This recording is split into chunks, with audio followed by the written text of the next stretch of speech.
ناظرین کی خدمت میں عارف کسانہ کی جانب سے سلام قبول کیجیے۔ آج کے ولاگ میں ہم بات کریں گے سویڈش ٹیکس سسٹم کے حوالے سے کہ سال 2024 کے لیے ٹیکس کی جو ڈکلیریشن ہے، جو آپ نے اپنی معلومات دینی ہے یہاں کے سویڈن کے ٹیکس آفس کو سکاتھے ورکت کو، اس کا جو ہے وہ وقت شروع ہونے والا ہے، اور جو امپورٹنٹ ڈیٹس ہیں ان سے آپ کو میں اس ولاگ میں آگاہ کرنا چاہوں گا۔ اس لیے یہ ولاگ جو سویڈن میں لوگ رہتے ہیں ان کے لیے جو ہے وہ خاص طور پہ اہم ہوگا۔ تو سب سے پہلی بات یہ ہے کہ سال 2023 میں جو آپ نے آمدنی آپ کی ہوئی ہے اس کی ڈکلیریشن آپ نے اب کرنی ہے، اور کم از کم اگر آمدنی آپ کی 22,208 سویڈش کرون ہے تو آپ کو جو ہے وہ ٹیکس ڈکلیریشن کرنی ہے۔ اگر آپ کی آمدنی پچھلے سال کل آمدنی جو ہے وہ 22,208 سے کم ہے تو پھر آپ کو اس کی ضرورت نہیں ہوگی۔ اچھا، اس میں یہ ہے کہ یہاں اب ٹیکس کا سسٹم جو ہے وہ بہت سارا ڈیجیٹلی چلتا ہے، اور اگر آپ نے اپنا ڈیجیٹل میل بکس جو ہے جیسے کیورا وغیرہ وہ بنایا ہے تو پھر اس میں آپ کی انفارمیشن آ جائے گی۔ اگر آپ نے نہیں بنایا تو 3 مارچ سے پہلے اگر آپ وہ اپنا ڈیجیٹل جو میل باکس ہے اس کو ایکٹیو کر لیں گے تو پھر اس میں آپ کی انفارمیشن آ جائے گی۔ لیکن اگر وہ آپ نہیں بھی کریں گے تو پھر بھی آپ جو ہے وہ ٹیکس آفس کی ویب سائٹ پہ جا کے اس کے بینک آئی ڈی سے لاگ ان کر کے آپ اپنی انفارمیشن وہاں دیکھ سکتے ہیں۔ تو جن لوگوں کے پاس ڈیجیٹل میل باکس ہے، یعنی جن کو ڈیجیٹلی لیٹرز جو ہے وہ مختلف اتھارٹیز سے ملتے ہیں،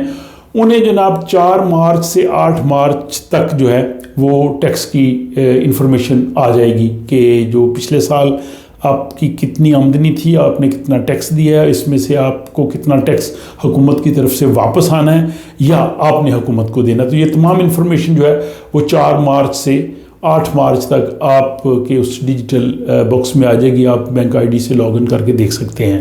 اس کے بعد جناب یہ ہے کہ 19 مارچ سے آپ جو ہے وہ ٹیکس ڈکلیریشن شروع کر دیں گے اسی طرح لاگ ان کر کے، اور وہاں پہ اگر کوئی آپ نے کوئی چینج وغیرہ نہیں کرنی یا کرنی ہے، جس صورت میں بھی آپ نے جناب جو ہے وہ 19 مارچ سے کر سکتے ہیں۔ لیکن جن لوگوں کے پاس جو ہے وہ ڈیجیٹل میل باکس نہیں ہے ان کو جناب 15 مارچ سے 15 اپریل تک جو ہے وہ بائی پوسٹ ٹیکس آفس کی طرف سے جو ہے وہ ٹیکس کے پیپر ان کے گھر کے پتے پہ پہنچ جائیں گے۔ اور 3 اپریل جو ہے وہ آن لائن ڈکلیریشن بھیجنے کی جو ہے وہ آخری تاریخ ہے۔ 3 اپریل سے پہلے آپ جو ہے وہ آن لائن ڈکلیریشن اگر آپ بھجوا دیں گے تو آپ کو جو ٹیکس کے پیسے ہیں حکومت کی طرف سے وہ 9 اپریل سے 12 اپریل تک جو ہے وہ مل جائیں گے۔ اس کے بعد اگر آپ ڈیجیٹلی نہیں بھیجنا چاہ رہے تو پھر یہ ہے کہ پیپر کی صورت میں جو بائی پوسٹ اگر آپ نے بھیجنا ہے تو وہ 2 مئی سے پہلے ٹیکس آفس کو آپ کے پیپر پہنچ جانے چاہیے، اور اگر آپ پیپر کی صورت میں بھیجیں گے تو پھر آپ کو جو واپس پیسے ملنے ہیں تو وہ آپ کو 4 سے 7 جون میں جا کے ملیں گے۔ تو یہ آپ امپورٹنٹ ڈیٹس ہیں، ان کو آپ ذہن نشین رکھیے کہ اگر آپ نے ڈیجیٹلی اپنا سبمٹ کروانے ہیں اپنا ٹیکس کے پیپر تو وہ آپ 3 اپریل تک جو ہے وہ کروا دیں، اور اگر آپ نے پیپر کی صورت میں کرنا ہے تو پھر 2 مئی جو ہے وہ آخری تاریخ ہے۔ اس کے بعد آ جاتا ہے جناب ریزیڈینشل ٹیکس۔ تو ریزیڈینشل ٹیکس اگر آپ کے ذمہ ادا کرنا ہے اور آپ کو وہ جون میں ٹیکس آفس کی طرف سے ملا ہے تو پھر آخری تاریخ ہوگی 12 ستمبر۔ لیکن اگر آپ کو ٹیکس آفس کی جانب سے اگست میں ملا ہے تو پھر آخری تاریخ ہوگی 12 نومبر، اور اگر وہ ٹیکس 100 کرون سے کم ہے تو پھر آپ کو کچھ کرنے کی جو ہے وہ ضرورت نہیں ہے۔ تو یہ جناب سال 2023 کی جو آپ کی آمدنی تھی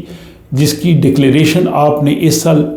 2024 میں کرنی ہے، یہ ان کی امپورٹنٹ ڈیٹس ہیں، اور اس کا جو میں نے بتایا کہ یہ 4 مارچ سے جو ہے اس کی انفارمیشن آپ کو ملنا شروع ہو جائے گی، اور آپ کو جو رقم ہے جو آپ کی بنتی ہے وہ 9 سے 12 اپریل میں